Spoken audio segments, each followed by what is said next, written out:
Gloire à Dieu. Alléluia. Alléluia. Nous allons nous tenir debout pour prier. Seigneur, nous voulons te remercier pour cette réunion nationale des ouvriers. Nous te bénissons pour la manière dont tu nous as dirigés pendant ces 3 jours de jeûne et de prière depuis jeudi. Nous prions que tu nous accordes la grâce de maintenir ce feu du réveil dans nos vies, dans nos églises, jusqu'à ton retour au nom de Jésus. Que tous les plans, les projets, les ruses, les stratégies de Satan contre la vie de l'Église au Bénin soient toujours nuls et sans effet au nom de Jésus. Réveille le leadership de l'Église, car le réveil ne peut avoir lieu qu'à travers nous, les dirigeants et les ouvriers de l'Église. Nous prions que tu nous assistes du début jusqu'à la fin et qu'à la fin, toute l'honneur et la gloire te reviennent. C'est au nom de Jésus que nous avons prié. Amen. Vous pouvez vous asseoir.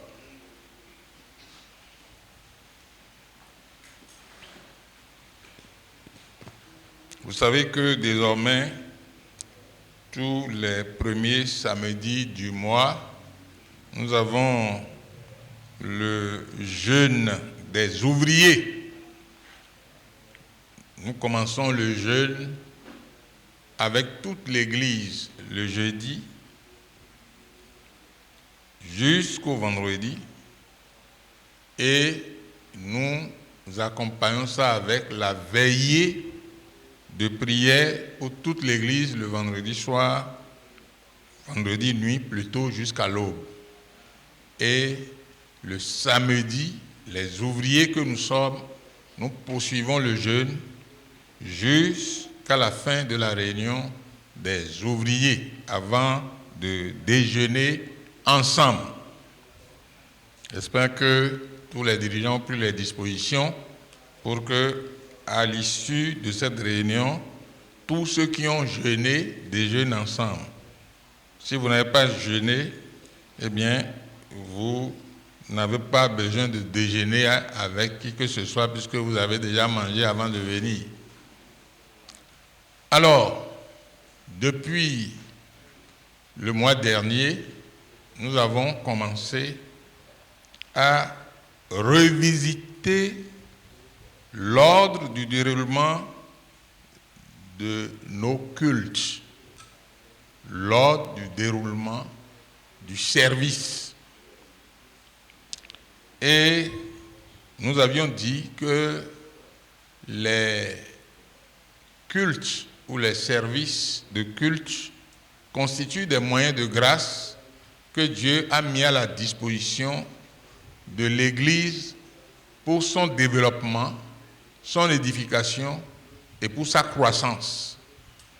Et ces moyens de grâce sont comme un pâturage que le berger donne à ses brebis.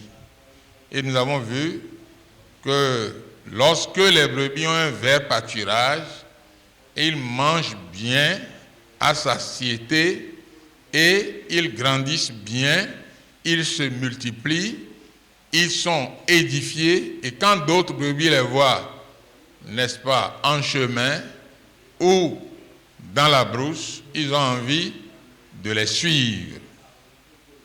Et c'est cet élément naturel que nous voyons nous-mêmes, nous qui sommes des éleveurs dans les campagnes, dans les régions, c'est ça qui se passe dans le corps de Christ. C'est ça qui devrait se passer. Quand les brebis viennent au culte, ils doivent trouver un vert pâturage. Ils doivent trouver une nourriture bien préparée, bien équilibrée. Et c'est pourquoi le culte de dimanche diffère de l'étude biblique du lundi. L'étude biblique du lundi diffère de l'ère de réveil et de miracle. Et cette façon d'agencer les choses et de préparer les nourritures, ça permet à ceux qui sont sauvés de trouver un vrai pâturage. Et à ceux qui ne sont pas sauvés, eh bien, de trouver le premier contact avec la parole de Dieu, et le Seigneur leur ouvre les yeux spirituels. Nous allons lire dans le psaume 23. Ouvre ta Bible dans le psaume 23. Et nous allons voir ce que le Seigneur nous dit dans le psaume 23, qui est le bel exemple du berger et de ses brebis. Et c'est ce que le Seigneur fait pour ses brebis, et qu'il aimerait que les bergers que nous sommes, surtout les pasteurs, nous puissions faire envers les membres de nos églises.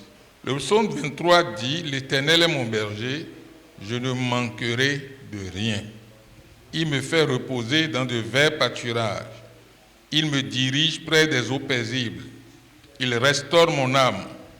Il me conduit dans les sentiers de la justice à cause de son nom. Quand je marche dans la vallée de l'ombre de la mort, je ne crains rien. Je ne crains aucun mal, car tu es avec moi. Ta houlette et ton bâton me rassurent. Tu dresses devant moi une table. En face de mes adversaires, tu ondules ma tête et ma coupe déborde. Verset 6. Oui, le bonheur et la grâce m'accompagneront tous les jours de ma vie et j'habiterai dans la maison de l'Éternel jusqu'à la fin de mes jours. Dites Amen. Amen. Donc nous voyons, n'est-ce pas, là, le psalmiste qui est en train de faire une représentation de sa relation avec son Dieu. Dieu étant le berger, le psalmiste David étant, n'est-ce pas, la brebis. Les expériences qu'il a eu à faire avec son Seigneur, ce sont ces expériences-là qui ont été décrites ici pour nous servir de leçon. Cette relation qui existe entre Dieu et ses enfants, entre Dieu et ses fidèles, c'est cette relation qui doit exister entre chaque pasteur et ses fidèles. Et chaque dirigeant et ses fidèles, chaque dirigeant de cellule et ses fidèles. C'est cette relation qui doit exister entre chaque pasteur de groupe et ses fidèles, chaque pasteur de région et ses fidèles, chaque pasteur de district et ses fidèles. Et pour que nous puissions arriver là, voilà pourquoi Dieu a révélé au surintendant général ces 3 moyens de grâce, et il a reçu ça d'en haut. Il s'est assis ou agenouillé pour écrire cela. Pour écrire cela, comment le culte doit se dérouler. Lundi, comment l'étude biblique doit se dérouler. Jeudi, comment l'heure de réveil soit déroulée. Dimanche, comment ça et à quelle heure. C'est ce que nous apprenons en suivant un chronogramme. Et lorsqu'un pasteur s'évertue pour suivre cela, il doit avoir le résultat. Ses fidèles seront contents de lui. Les âmes seront sauvées. Et ceux qui sont sauvés seront édifiés. Et ceux qui sont édifiés vont aller édifier les autres. Et ils vont amener d'autres personnes dans la bergerie.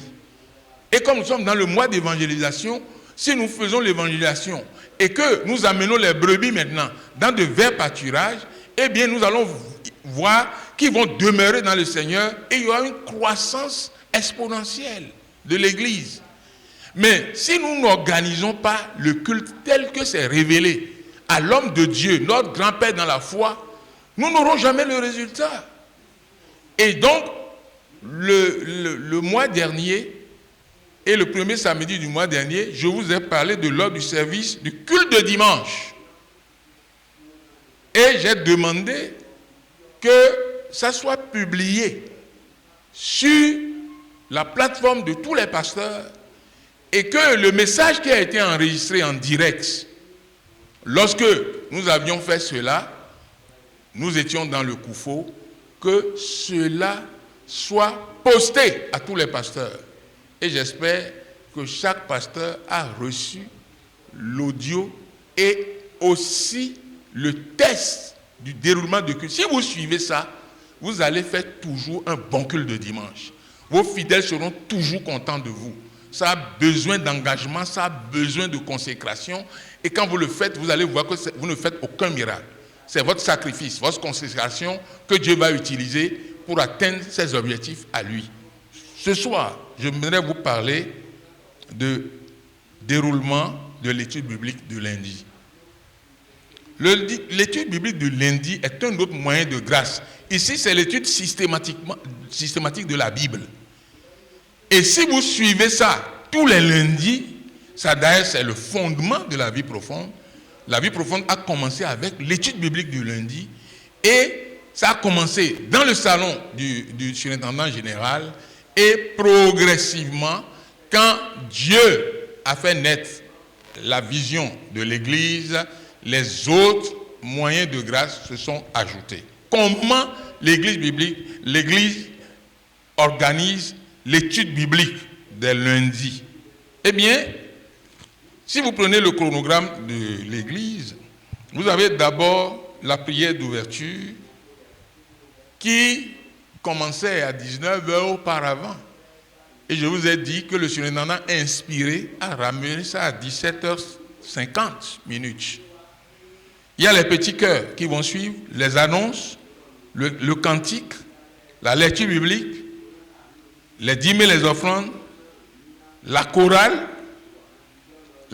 des nations maintenant, puisque nous sommes connectés au monde entier, la formation à l'évangélisation et la prière qui nous introduit à accueillir le surintendant général pour l'enseignement sur le thème du jour qu'il développe ligne après ligne, précepte après précepte et révélation après révélation.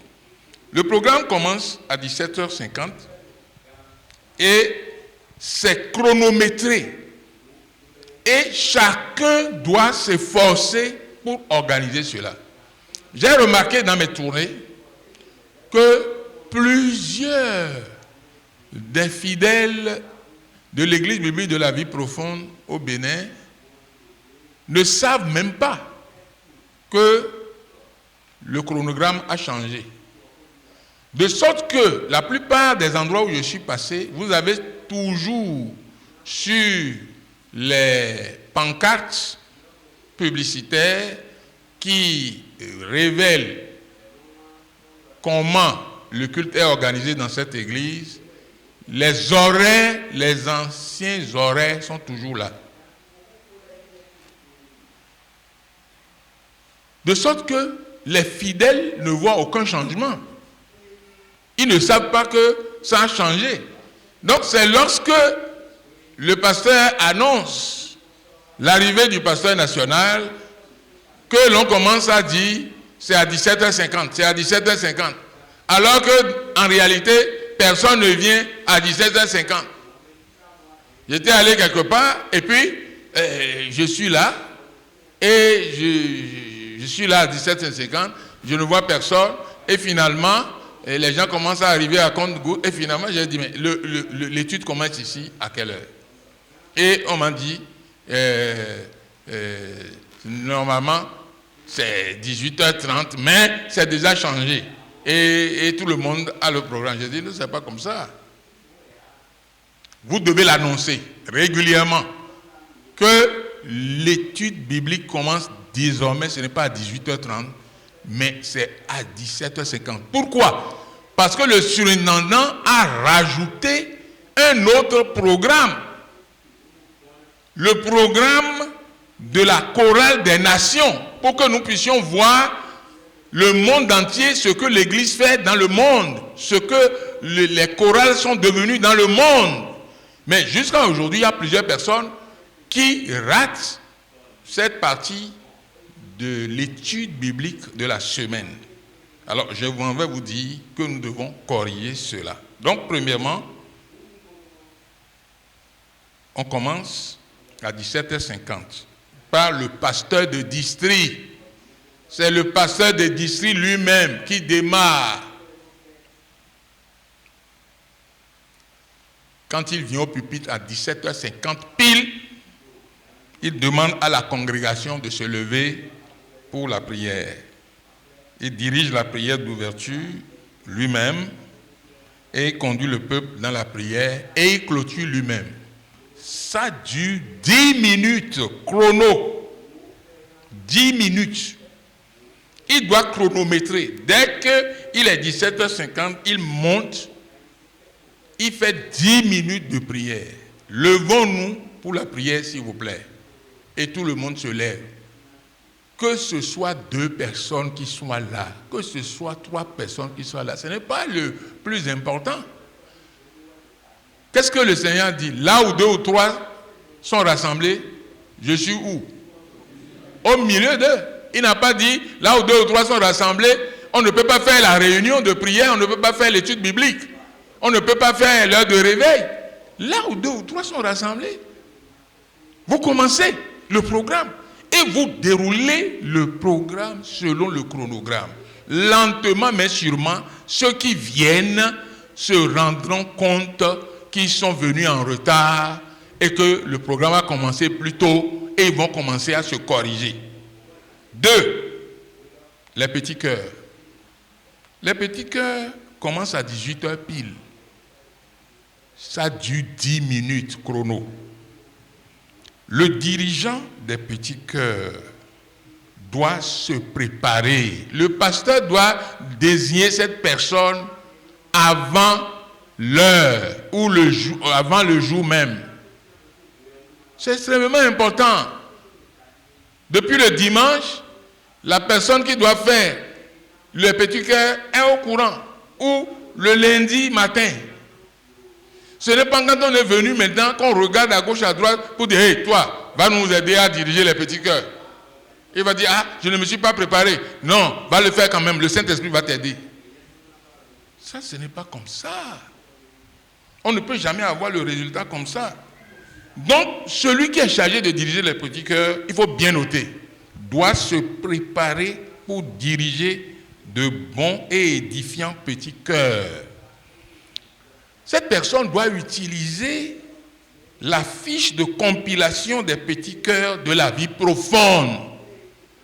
Nous avons une fiche de compilation de près de 200 petits cœurs. Aujourd'hui que l'Église est mondialisée et que nous avons, n'est-ce pas, les réseaux sociaux, si vous allez sur n'importe quel réseau, vous allez télécharger une des études bibliques passées et vous allez voir comment les frères ou les sœurs qui sont désignés dirigent les petits cœurs à Gbagada au siège international. C'est 10 minutes chrono et vous allez voir les petits cœurs là, vous ne les trouverez pas dans les autres assemblées. Quand les autres assemblées, les copies ne les chantent pas correctement.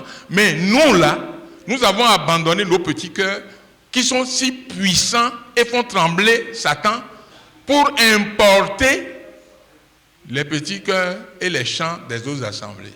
D'ailleurs, c'est pourquoi quand je vais n'importe où et que pendant la veillée, ceux qui nous dirigent commencent à dévier, je prends la parole pour les corriger.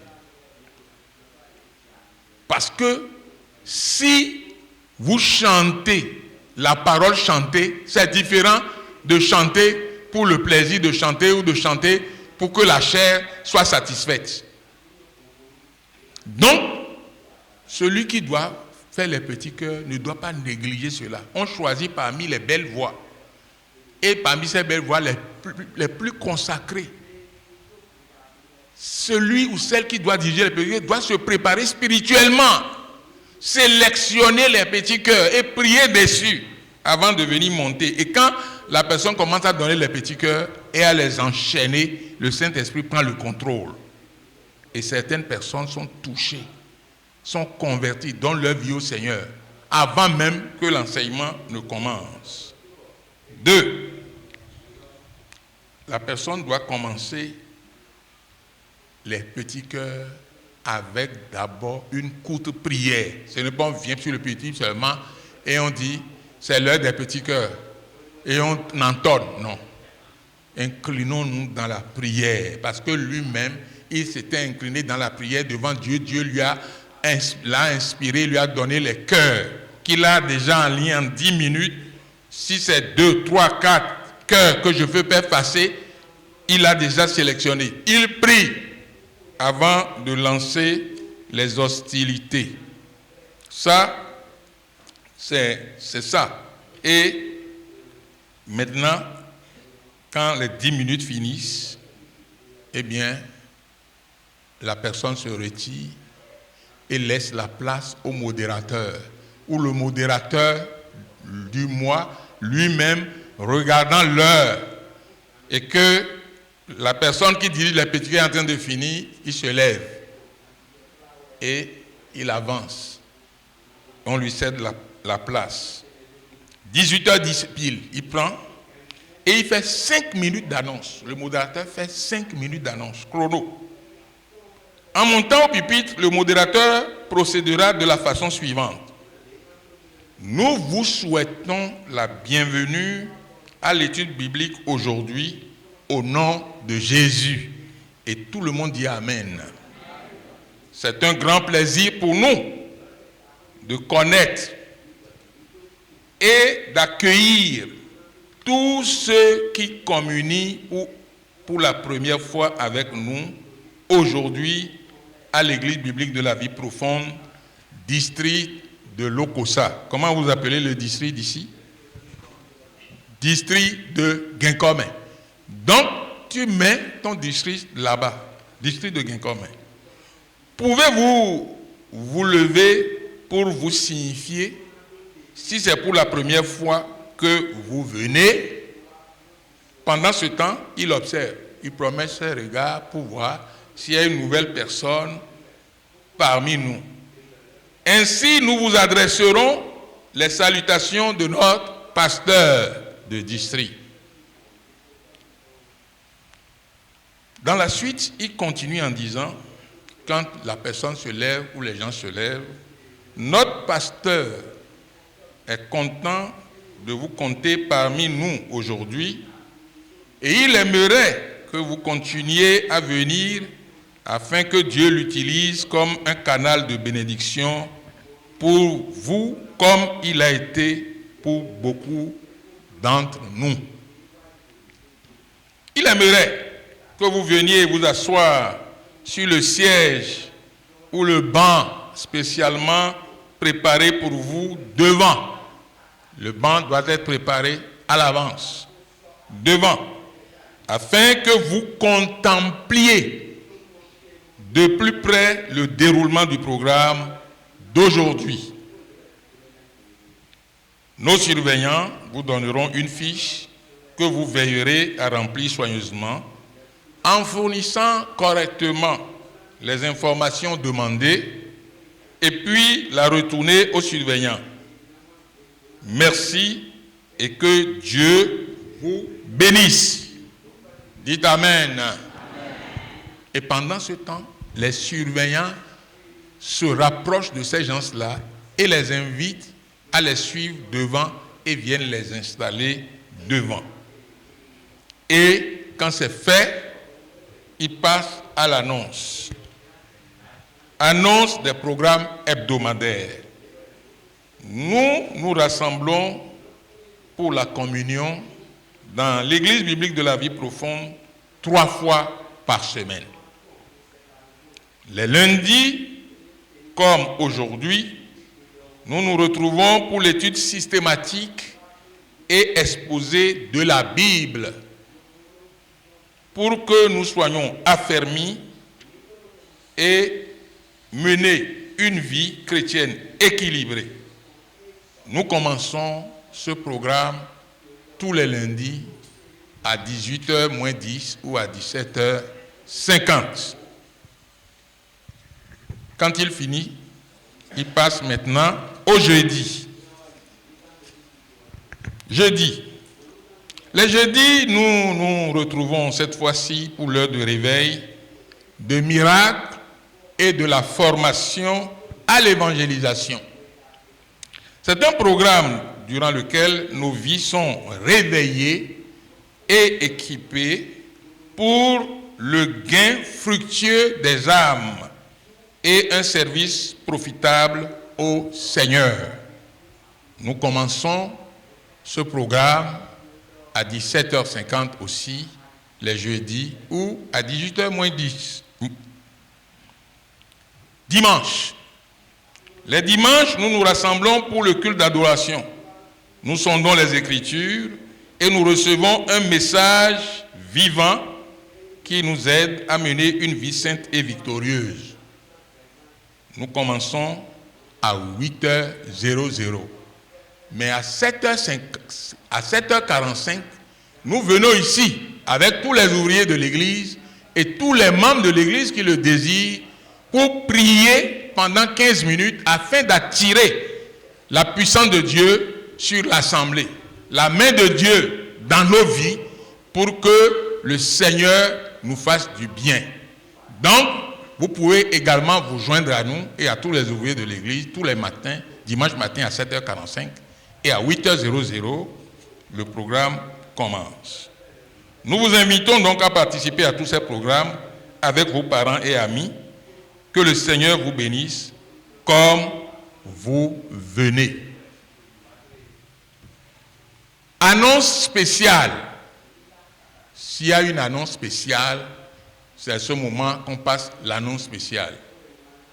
S'il n'y a pas d'annonce spéciale, le programme se poursuit maintenant avec les cantiques. Et cette annonce, évidemment, comme je vous l'ai dit, dure combien de temps? Combien de temps? 5 minutes. Il n'y a pas à raconter des histoires à dormir debout. Il y a à s'accrocher au texte, à le bûcher comme un bon élève ou un bon étudiant. On bûche cela. Et si tu ne peux pas bûcher cela, alors tu viens au pupitre avec ton texte que tu dis. Tu dis le texte, tu ne lis pas le texte et tu butes, tu reviens en arrière, tu butes, tu reviens. Non, tu dois lire ça plusieurs fois avant le début du programme pour ne pas buter. C'est ça qui te permet de dire le texte. Quand tu es en train de parler, les gens vont croire que vraiment tu parles de toi-même, mais c'est que tu as bûché un texte dont ils ne sont pas au courant. C'est que le texte est là et tu es en train de dire le texte en jetant un coup d'œil pour ne pas perdre le fil de ce que tu dis. En 5 minutes, tu dois pouvoir terminer. C'est pourquoi il faut faire l'exercice à la maison. Si tu es dirigeant de l'église, pasteur de l'église, et tu as l'habitude de faire les annonces, quand on dit c'est toi qui vas faire les annonces, tu vas chercher l'annonce à faire, l'annonce spéciale ou l'annonce normale de l'église. Ces 3 programmes-là, en 5 minutes, tu dois pouvoir les dire dans des termes qui sont déjà écrits par le surintendant lui-même, pour que quiconque désigné dans n'importe quelle église biblique de la vie profonde veut faire les annonces, il doit dire ces choses-là. Parce qu'en le disant avec un esprit de prière, ça pénètre les cœurs de ceux qui sont assis, ça les édifie et ils ont envie de venir à ce programme-là. S'ils n'ont jamais participé à l'un des programmes dont tu as parlé, il va dire, ah bon, si c'est comme ça, je vais venir pour voir. Et quand il vient et que le programme est bien préparé, il dit, ah, ça, ces gens-là disent la vérité. Ils sont vraiment organisés. Et c'était vraiment intéressant. Bon, l'autre que je n'ai pas encore participé, je vais faire l'effort également de participer à cela. Donc, par la suite, le pasteur prend, n'est-ce pas, le cantique. C'est le pasteur qui vient maintenant, le modérateur se retire, prend le cantique et demande à la congrégation de se tenir debout. Il annonce le titre du chant, il lit le chant à la congrégation, puis il laisse la congrégation chanter. Là où il y a un orchestre, l'orchestre doit systématiquement accompagner. Là où il n'y a pas d'orchestre, il y a un organisme. L'organisme accompagne de manière systématique. C'est pour cela qu'il nous est demandé, au siège des régions, nous devons avoir un orchestre et une bonne chorale. Au siège des groupes de district, dans les grandes villes, nous devons avoir une chorale et un bon orchestre. Et de façon systématique, tous nos programmes devaient être accompagnés. On n'a pas besoin d'un monde fou comme au siège international pour faire une chorale. C'est pour cela, quand je vais dans un groupe de district ou dans une région, je dis les 3 corps de chorale doivent chanter. Je veux les voir. Les enfants, les jeunes et les adultes. Parfois on me dit, pour les enfants, ils ne se sont pas préparés ou ils ne sont pas nombreux. Ou bien ici, dans notre région, on n'a pas de chorale des jeunes. Pourquoi? On n'a pas besoin d'un grand nombre pour faire une chorale. 2 personnes peuvent constituer une chorale. L'organiste et une seule personne peut constituer la chorale. L'organiste joue et la seule personne fait du solo, chante en solo. S'ils sont 2, ils vont chanter en duo. S'ils sont 3, ils vont chanter en trio. Et quand ils se préparent bien, et que l'organiste se prépare bien, c'est formidable. S'il n'y a pas d'organiste, ils peuvent chanter en a cappella. En a cappella. Ceux qui se préparent bien et qui savent chanter en a cappella, vous allez croire qu'ils sont en train de jouer l'orgue ou la musique. Ils jouent à la musique avec leur langue et ils chantent avec leur voix. Ils font un a cappella et la parole chantée pénètre les gens et c'est merveilleux. Aujourd'hui, on dit dans les districts qu'on ne veut pas avoir une chorale dans un district parce que les gens ne sont pas nombreux et ne sont pas là. Ce n'est pas possible. On peut former des gens qui ont du talent. Dieu a mis des talents là-bas. Des dons se sont greffés dessus. Il y a des sœurs qui ont de très belles voix, des frères qui ont de très belles voix et qui peuvent chanter, mais ils ne le savent pas. On doit les détecter. On doit les former. Les instruments sont là. Si vous n'en avez pas, vous achetez. Donc, et tout cela fait partie du culte. Et lorsque vous avez cela, vous avancez et l'église est édifiée. Donc, après l'intervention du chant, la 5e position, c'est la lecture biblique. La lecture biblique vient à 18h20 et dure 5 minutes. Et c'est enregistré à l'avance pour aller vite.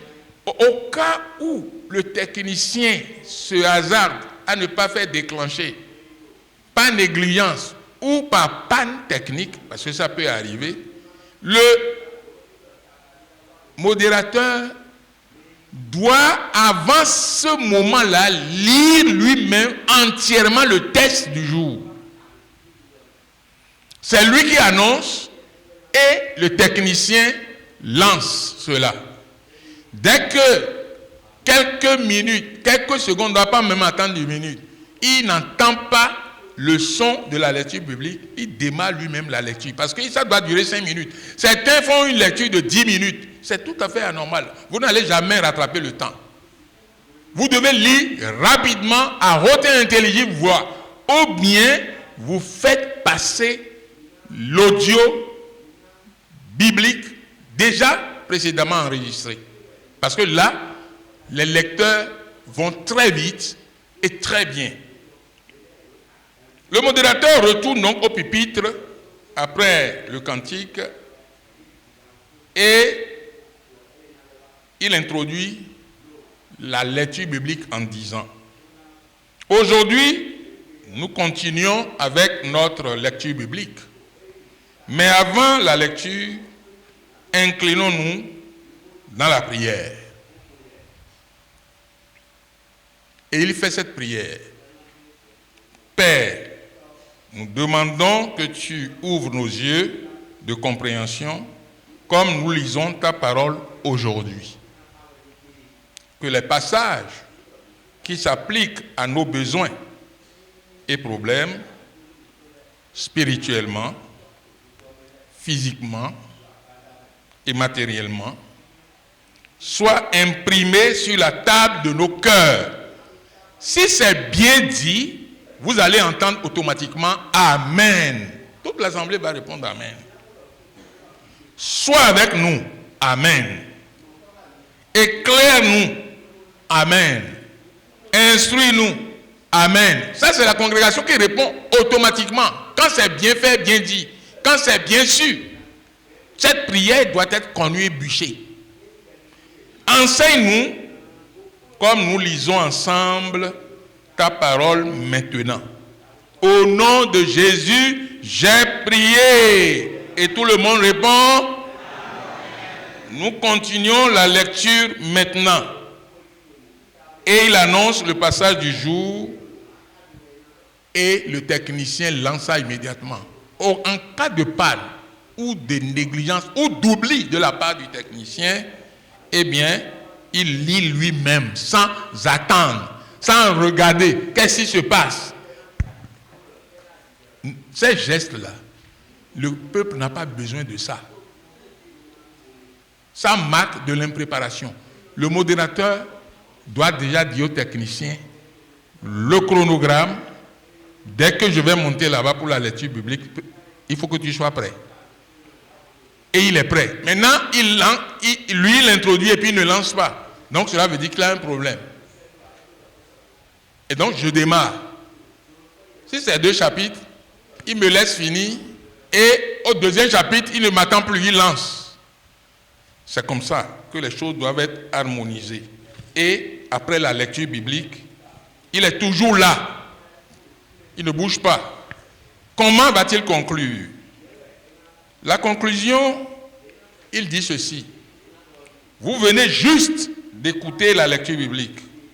Et nous avons besoin d'apporter tout ce que nous avons entendu à Dieu dans la prière. Et tout le monde se lève, il les regarde et il enchaîne. Levez-vous s'il vous plaît. Donc il se lève, il dit, parlez maintenant au Seigneur. Parlez au Seigneur dans la prière. Avez-vous vu un commandement? Avez-vous vu un avertissement? Un exemple à suivre? Une instruction à obéir? Une promesse à réclamer?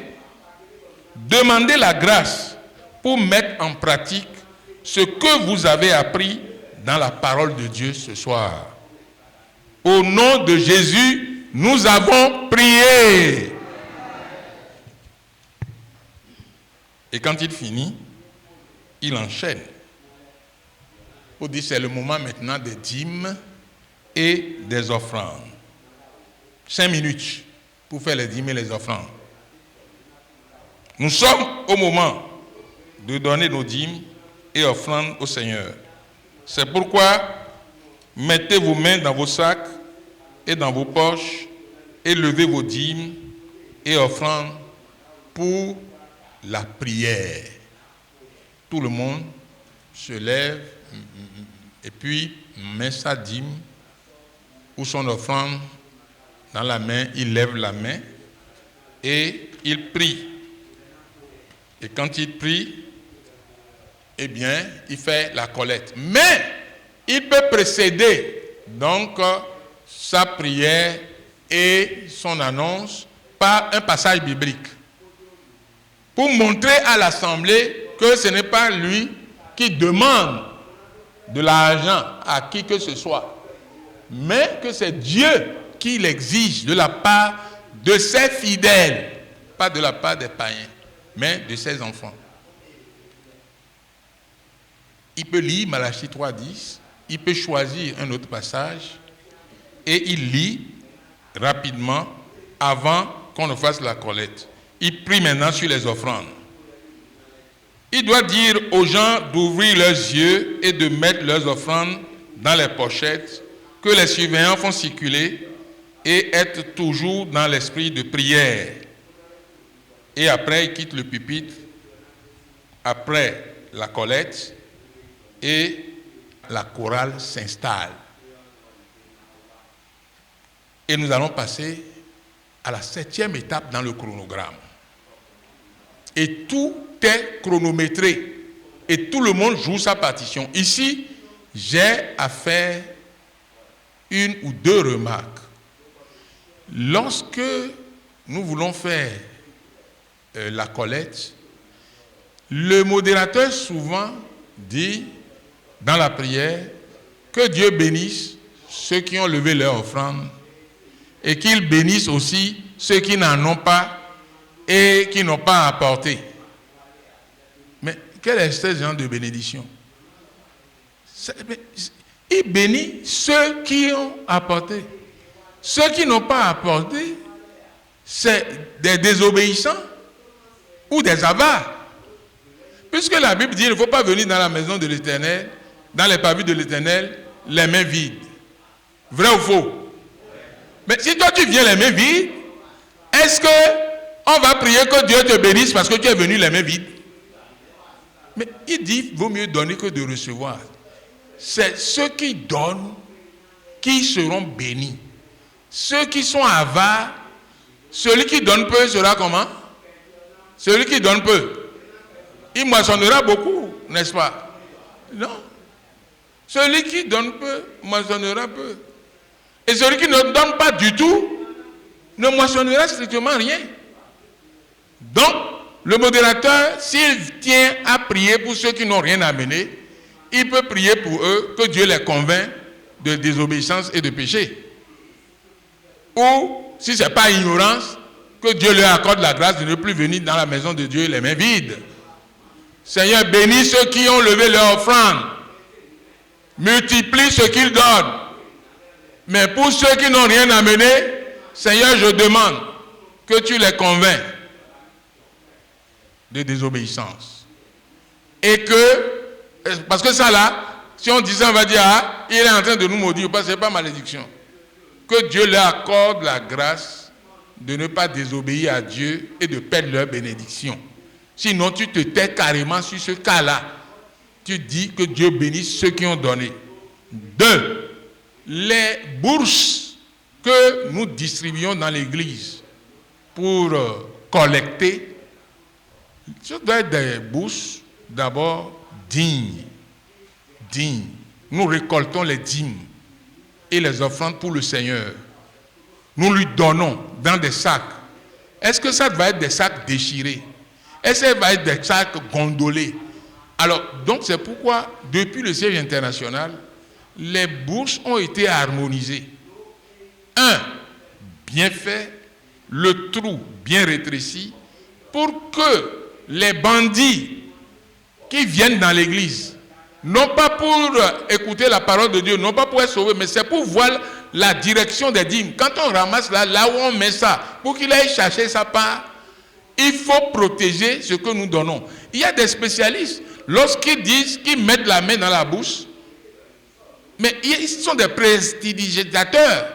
Il met la main, avec ses doigts, il peut soutirer des billets sans que tu ne saches. C'est pourquoi c'est fait de telle sorte que quand tu mets le doigt, ton pouce est bloqué, ça ne peut pas aller plus loin. Et lorsque on ramasse désormais, on amène ça sur le pupitre. On garde ça à un endroit que le pasteur avait désigné, au-dessus de tout le monde. Parce qu'avant, on emmenait ça dans la cabine. Et quand on envoie ça dans la cabine, c'est une tentation pour ceux qui travaillent là-bas. C'est pour une tentation pour ceux qui ont collecté et allaient mettre ça aussi là-bas. Avant qu'ils ne ramènent ça pour compter, il y en a qui deviennent fous devant l'argent. Parce qu'il n'a jamais vu ce montant-là et il soutire sa part. Il commet pas un péché, mais un sacrilège. Il devient un Achan dans le camp. Et à cause de lui, le Seigneur peut se retirer de ce milieu-là. Et si on le laisse continuer à compter, ou à ramasser tout le temps, et c'est devenu une habitude, il va s'enrichir sur le dos de l'église. Dieu voit, mais le pasteur ne voit pas. Dieu voit, les ouvriers ne voient pas. Dieu voit, les membres ne voient pas, ils donnent, mais il y a quelqu'un qui est là qui soutient. Donc on doit faire attention pour ne pas utiliser. J'ai vu ailleurs des bourses vasards, gros. Là même, quand tu peux mettre ta main directement pour prendre ce que tu veux. Il y a des bourses qui sont comme des bonnets. Quand tu prends ça, tu peux mettre ça sur la tête et faire gobi comme ça. Mais ce n'est pas possible ça. Nous devons corriger ça. La chorale s'est déjà installée, comme je vous l'ai dit, et la chorale chante en 5 minutes. 5 minutes. Ce n'est pas en 10 minutes. La plupart de nos chorales, s'ils ne chantent pas en 10 minutes, elles ne sont pas contentes. Et en 10 minutes là, si vous écoutez bien ce qu'elle chante, c'est de la répétition pour la plupart du temps. Elle répète, on répète, on répète. C'est lorsque le chant a plusieurs couplets qu'on peut dire qu'ils vont faire jusqu'à 10 minutes. Mais même là, comme c'est 5 minutes qu'on vous a donné, vous ne chantez pas tous les couplets. Si vous faites une bonne répétition, vous choisissez les couplets les plus indicatifs, les plus significatifs, les couplets qui vous ont touché vous-même et vous savez que ça touchera l'assemblée. Ce sont ces couplets que vous chantez avec le refrain et quand les 5 minutes passent, vous passez. Puisque si vous chantez pour la chorale des nations au plan mondial, c'est 2 minutes 5 qu'on vous donne. 2 minutes 50 secondes.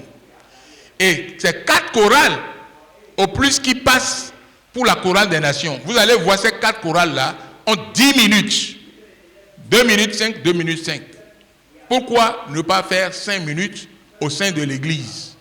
À moins que le pasteur lui-même vous dise, bon, on a assez du temps, allez, je vous donne le temps pour chanter vos chants. Si c'est une séance de louange et d'adoration et que plusieurs cantiques sont prévus, on vous donne du temps, vous respectez le temps qu'on vous a donné. Mais à l'église et à l'étude publique, c'est 5 minutes. Vous devez respecter cela. 8, nous avons la chorale des nations, comme je vous l'ai dit. À partir de 18h35 minutes, 18h35 minutes chrono, si vous êtes à l'église, vous allez voir sur l'écran la chorale des nations. Et le nom des pays est affiché. Si c'est au Nigeria, le nom de l'État est affiché.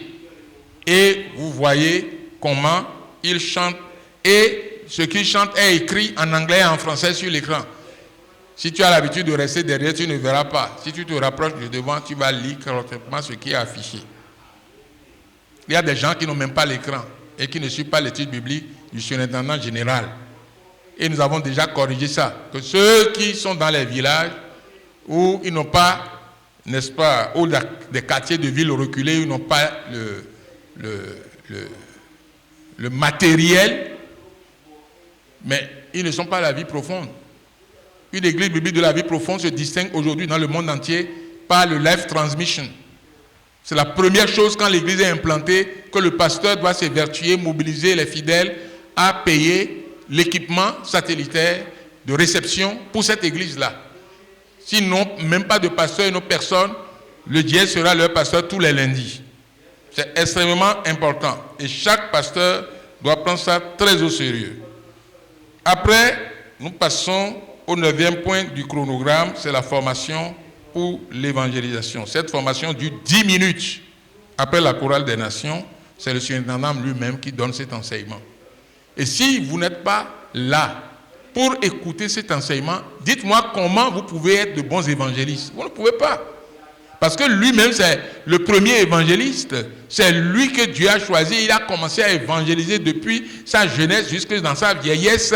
Et il nous donne une formation. L'étude biblique de lundi est une école de formation biblique pour les membres de la vie profonde. Tous ceux que vous invitez qui viennent de l'extérieur et qui suivent ça de bout en bout, mais ils envient votre cas. Beaucoup de pasteurs d'autres assemblées prennent ça comme leur école de formation.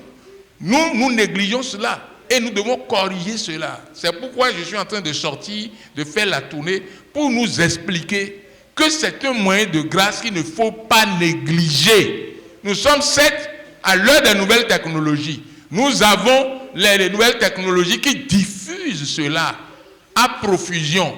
Mais cela ne nous dispense pas d'aller à l'église pour aller nous asseoir et suivre le chronogramme et organiser nous-mêmes le chronogramme pour que nos fidèles puissent participer et être bénis. Et nous disons que bon, on va écouter ça au service, on va écouter ça à la maison, on va écouter ça au champ, on va écouter ça à l'atelier. Non, l'expérience a montré que tous ceux qui disent ça, que je vais prendre ça sur YouTube, je vais prendre ça sur Facebook, je vais faire ceci là, ils sont distraits. Le surintendant a dit récemment, dans l'un de ses messages, quand tu es à la maison et que tu es en train d'écouter, tu n'es pas à l'église, ou tu es au bureau, tu n'es pas à l'église, un peu de temps, tu vas avoir soif, tu vas aller chercher de l'eau à boire. Un peu de temps, tu vas avoir faim. Tu vas aller chercher quelque chose à manger. Et tu dis que tu es en train de suivre l'étude biblique. Hein? Un peu de temps, tu vas dire, vraiment, j'ai les mots de ventre. Je vais aller à la toilette. Tu vas. Avant que tu ne reviennes, une bonne partie est déjà passée. Le diable sera en train de te distraire là-bas. Et ceux qui sont à l'église et suivent vont gagner. Mais toi, tu n'as rien gagné. Mais tu suis sur YouTube, tu suis sur Facebook. Il vaut mieux, pendant qu'il est encore temps, d'être à l'église pour suivre l'étude biblique et les autres programmes de la semaine. 10. La prière de fin. Quand le dièse vient, avant que le dièse ne vienne, eh bien, il faut 5 minutes de prière pour clôturer tout le chronogramme. Et dès que, cette fois-ci, vous savez que c'est un pasteur d'État ou un pasteur national qui est désigné pour faire cette 5 minutes-là. Après la formation à l'évangélisation, un pasteur d'État ou national est désigné à l'avance pour clôturer. Dès qu'il clôture, vous voyez le dièse apparaître à 19h00. Et il prend l'étude qu'il décortique jusqu'à la fin. Et à la fin de son enseignement, eh bien, il y a un autre pasteur d'État ou national qui vient conclure. Et l'étude biblique est terminée. Je voudrais ici que vous notez très bien que la prière de préparation que nous appelons la cure d'âme ne fait pas partie de ce chronogramme. Ça ne fait pas du tout partie de ce chronogramme. Parce que la cure d'âme se fait avant 17h50. Nous avons été enseignés qu'un ouvrier chrétien doit être à la cure d'âme.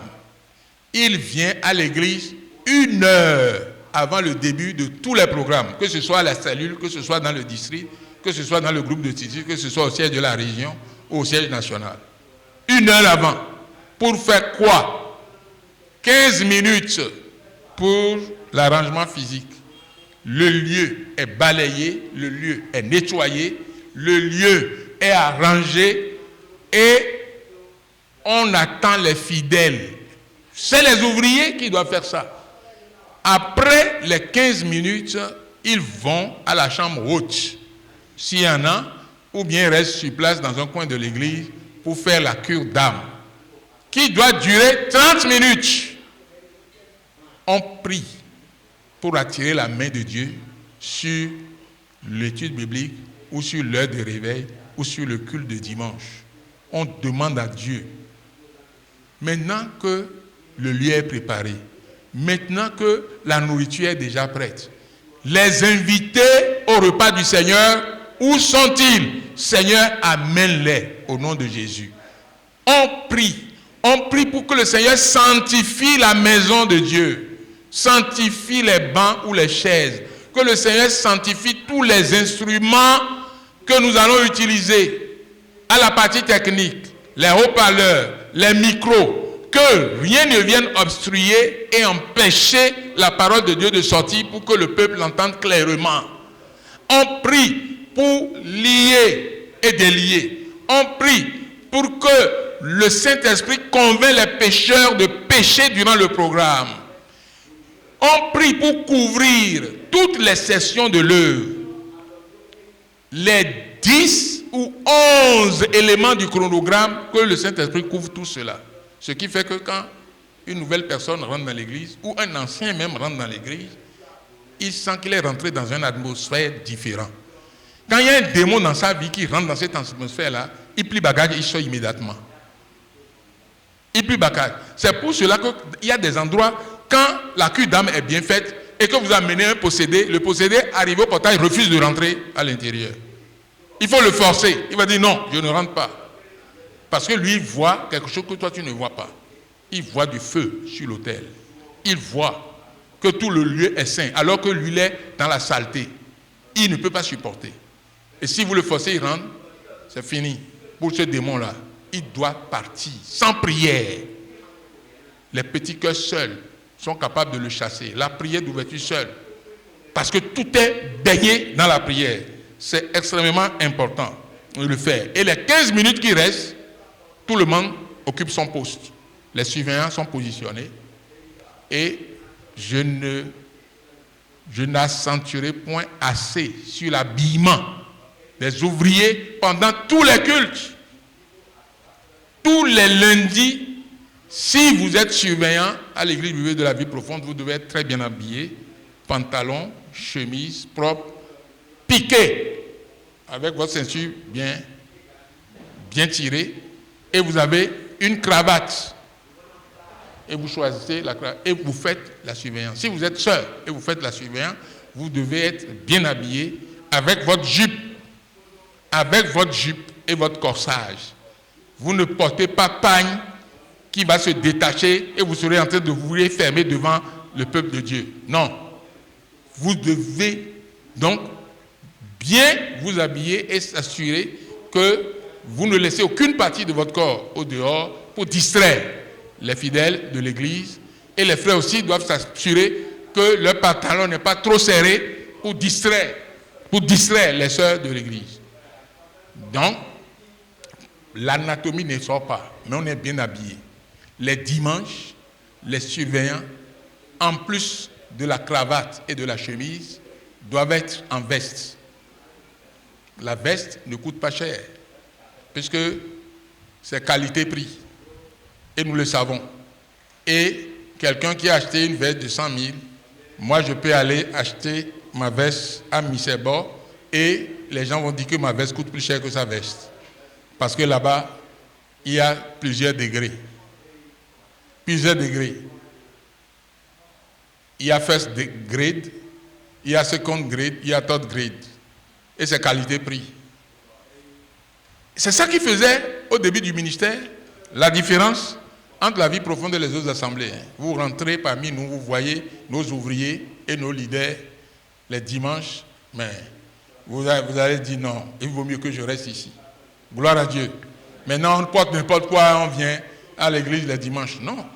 Si vous êtes pasteur, vous devez vous habiller, tirer à 4 épingles. Si vous êtes enseignant de l'école de dimanche, tirez à 4 épingles. Sœurs comme frères. Vous savez ce que je dis, tirer à 4 épingles? Qui ne sait pas? Demain, on va faire l'essai ici, puisque je suis avec vous. Je vais voir comment vous allez vous habiller. Gloire à Dieu. Donc, voilà ce que le Seigneur m'a mis à cœur de partager avec vous ce soir. Et la Bible dit, pour conclure, j'ai oublié le côté de est-ce que j'ai parlé des 10 000 des offrandes? Déjà. Et donc, j'ai déjà parlé des 10 000 des offrandes. Et maintenant, je suis à la fin et je voudrais préciser que les surveillants doivent être positionnés pour accueillir et faire asseoir les gens avant leur arrivée.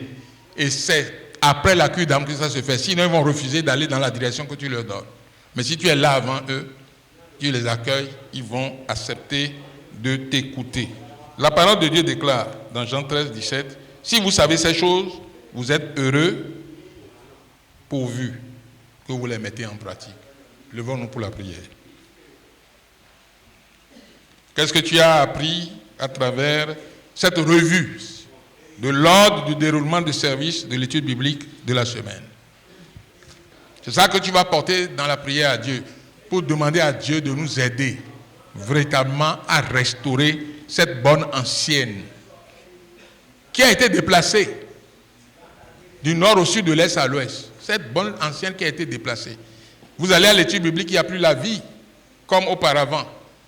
Il n'y a plus. Ce n'est pas parce que nous avons des écrans qu'il n'y a plus la vie. Non, c'est parce que nous ne respectons plus le chronogramme et nous ne faisons pas les choses de la manière qui nous a été montrée sur la montagne. Nous faisons les choses de notre manière. Il y a quelqu'un qui a dit, pour servir Dieu, il faut faire les choses à la manière de Dieu et ne pas le faire à notre manière à nous.